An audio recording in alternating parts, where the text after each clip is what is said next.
سلام نہ کرنا کنجوسی ہے۔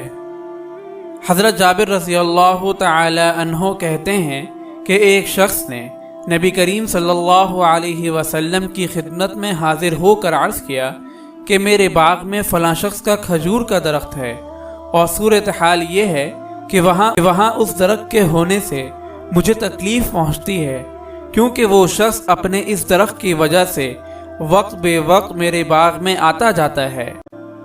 چنانچہ نبی کریم صلی اللہ علیہ وسلم نے کسی کو اس شخص کے پاس بھیجا تاکہ اس کو بلائے۔ جب وہ آیا تو آپ نے فرمایا کہ تم اپنا کھجور کا درخت میرے ہاتھ فروخت کر دو۔ اس نے کہا کہ میں فروخت نہیں کرتا۔ آپ نے فرمایا کہ اگر اس درخت کو بیچنے میں تمہیں کوئی عار محسوس ہوتی ہے تو اس کو میرے نام ہبہ کر دو۔ اس نے کہا میں ہبہ بھی نہیں کرتا۔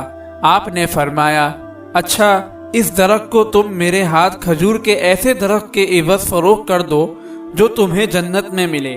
اس نے کہا میں اس طرح بھی فروخت نہیں کرتا۔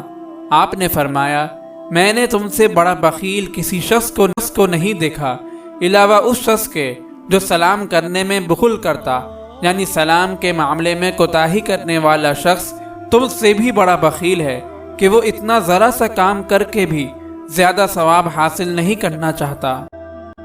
اگر آپ اس صدقہ جاریہ میں شامل ہونا چاہتے ہیں تو چینل کو سبسکرائب کریں اور لائک اور شیئر کرنا نہ بھولیں۔ جزاک اللہ خیرا۔